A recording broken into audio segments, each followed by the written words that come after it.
دوستان گرامی، یکی از جایهای تاریخی که پاریس رو اینقدر مشهور کرد این لور است. هنوز سال 1792 این مجموعه که حالا شما می‌بینید، باز من در دوامش نشان خواهم داد، از جانب ناپلیون بوناپارت ساخته شده است، طراحی شده است و تا امروز میلیون ها سیاحان محض از اینجا دیدن میکنند. هرچند بسیار نوبت کلان است، حالا ببینید نوبتی من بعد ممکن 5 یا 6 ساعت رسد، اما وقت بیابم یادم بیابم و وارد اون شوم، ولی کوشش میکنم که در باره آن و اطرافش با شما سخن گفته باشم. سال گذشته 10 میلیون نفر سیاحان به اینجا آمدند و از اینجا دیدن کردند. در دوره پاندمی و بای عصر که گذشت همگی 3 میلیون بودند. یعنی توجه خیلی زیاد است و از نگاه تاریخ یکی از بزرگترین و همچنین مشهورترین جای‌های می باشد که آن البته هر یکی تماشاگران رو جلب میکنند که به اینجا آیند و از اینجا دیدن کنند. پیش از اون که درباره آثارخانه بزرگ لوور به شما حرف زنیم، رو می‌آوریم به بازی‌های المپی پاریس 2024 که 14 ورزشگری تاجیکستان در آن شرکت دارد. اولین شده بهادر عثمانوف با رادوسلاو سیمیونوف روسینوف از بلغارستان در وزن تا 63 کیلوگرم وارد رقابت شد. در آن قوازمایی موسوی تاجیک در مقابل بوکسچی جوان اروپایی خوب هنر نشانه داد و در هر سه راوند بازی را باخت و از ادامه رقابت‌ها در کنار شد.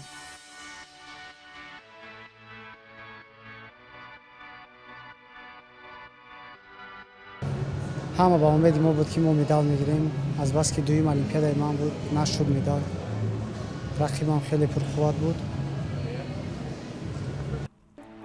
بعد از او پهلوان تاجیک امامعلی نورعلی در رشته جودو و میدان کارزار قدم نهاد.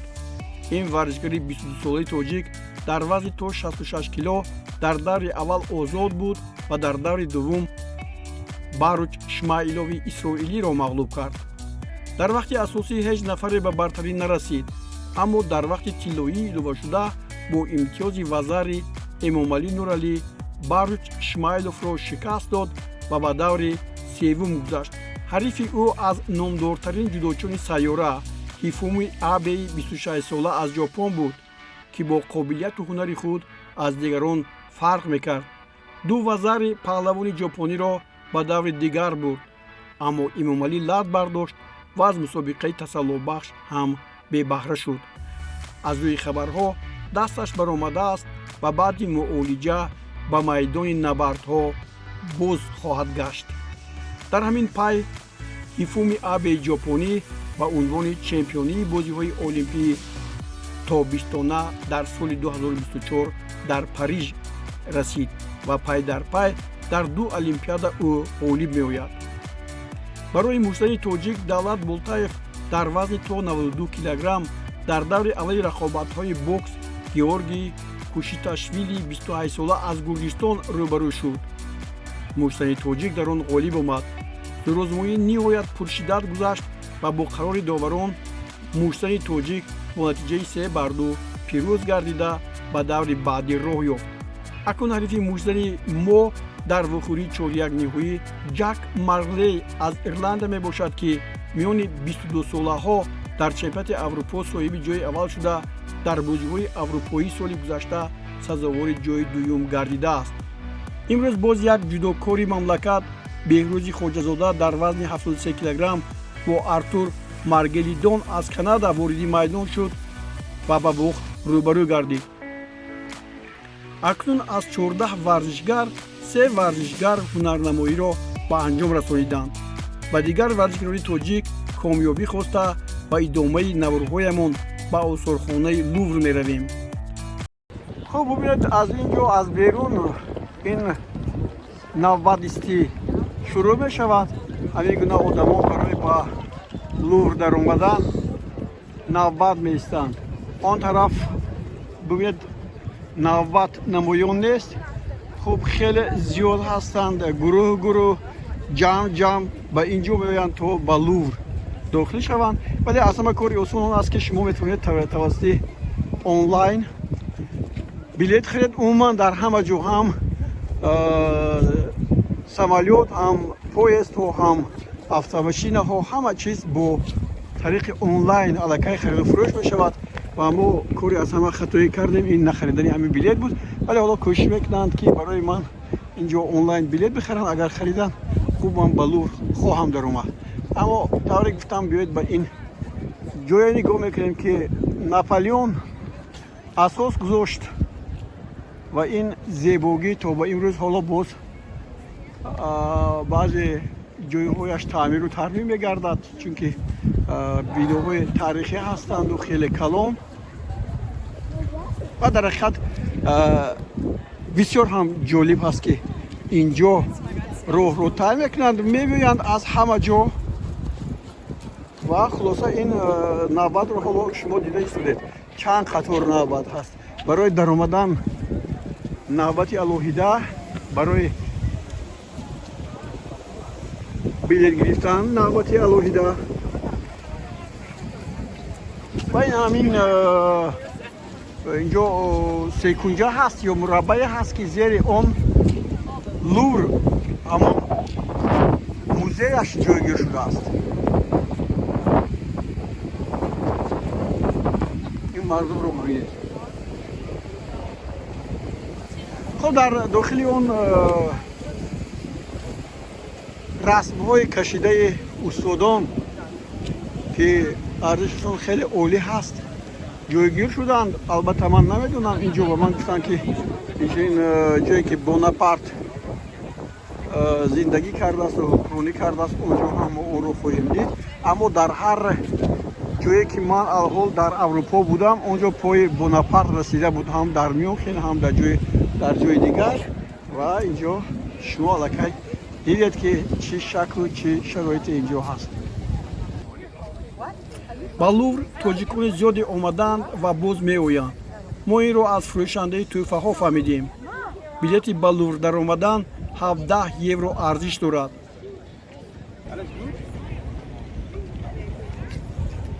How much? Hola, español. Español? Sí, ya habla español. Oh, very nice, very nice. ¿Quieres? I am from Tajikistan. Mejay. Mekhay. Oh, good.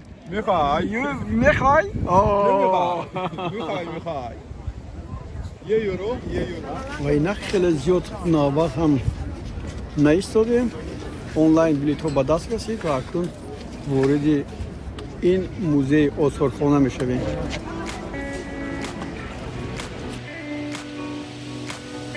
از دو گوشه به لور در اومدن ممکن است یکی از ایستگاه مترو که راست به لور میبرد و دیگری از بیرونی آثارخانه است که من از آنجا وارد شدم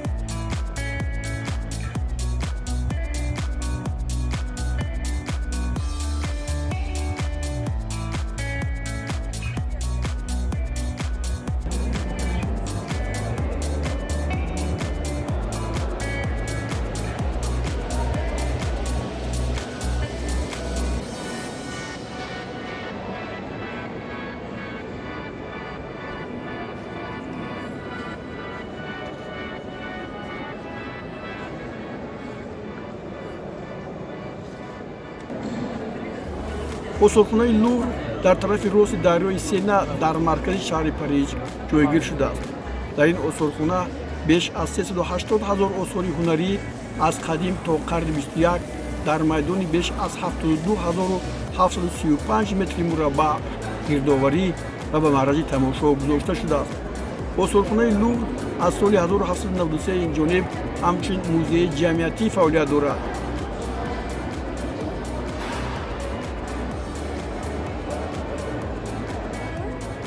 аввалин маротиба ин осорхона номи Наполеон Бонапартро дошт. дар он санъату таърих ва тамаддуни мардуми ҷаҳон бо бозёфтҳои археологӣ маҳфузанд. буҷаи осорхона дар соли 2019 242 миллиону 800 ҳазор евроро ташкил дод. аз ин шумор 149 миллион евро маблағҳои худи осорхона аз он ҷумла тақрибан 98 миллиони он аз фурӯши чиптаҳо ва 93 миллиону 800 ҳазор евро кӯмаки давлатиро дар бар гирифтааст.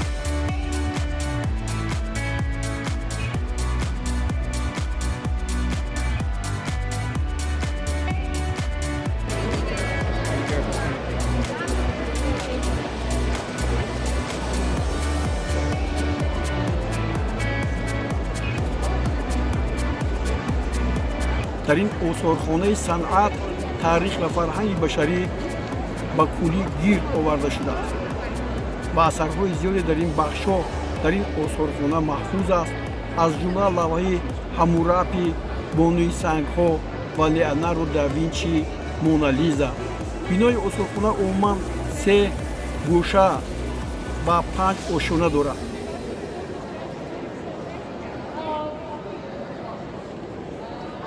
دوستان گرامی، طرز شما می‌بینید اینجا اصلا این عکس‌هایی که در روی دیوارها یا صورت‌های کشیده، رسم‌های کشیده که در صورت‌ها شما می‌بینید اینجا در این تالار لوور جایگیر شدن. اکثر اونها تقریبا 80% رو همین گونه عکس‌ها و اینچنین هیکل‌های ساخته شده زمانی همون پیش که بودند اون نفرانی که در اینجا کمی هم باشد مثلا حکمرانی کردند درباره اویله‌شون، زن‌هایشون، درباره اون پیشقدم‌ترین شخصانی که همون دورها بودند. ما دیگر همین طور دیدیم و اینجا نیویت آدم بسیار است. اگر همین طرف نگاه کرد از پس من از پیش من اینجا تقریبا نمیدونم شاید در یک روز 1000 کس زیادتر باشد در اینجا که شما نوبت رو هم دیدید. خب حالا چیکار میکنیم؟ حالا باز چند جای دیگر رو میبینیم، چند لحظه دیگر رو.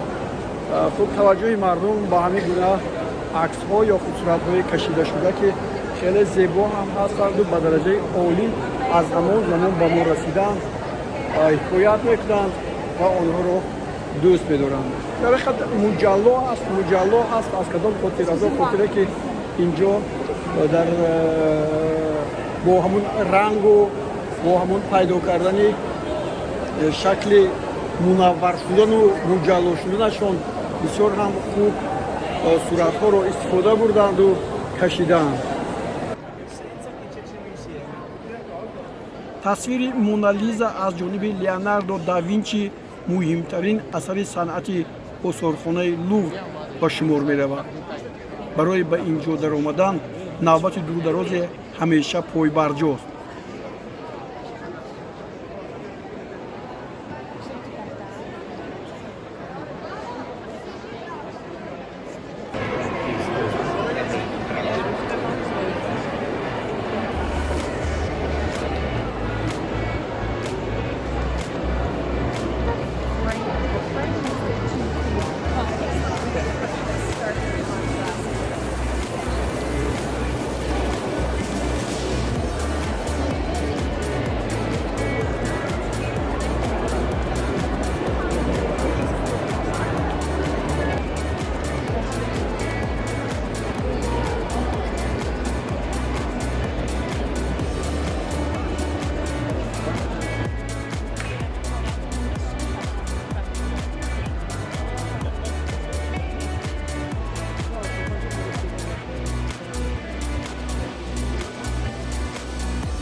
در اینجا تالاری بوناپارت هم وجود دارد که نهایت مجلا ساخته شده است و با آب طلادوانی آن باز هم شهرت و شهامت زیاده پیدا نموده است. حالا این لحظه ها به شما پیشنهاد می شود.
ин наворҳое буданд ки аз тамошои лувр ба шумо пешкаш кардам.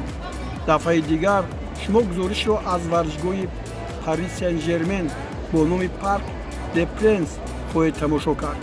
хайр то бозӣ. худро эҳтиёт кунед.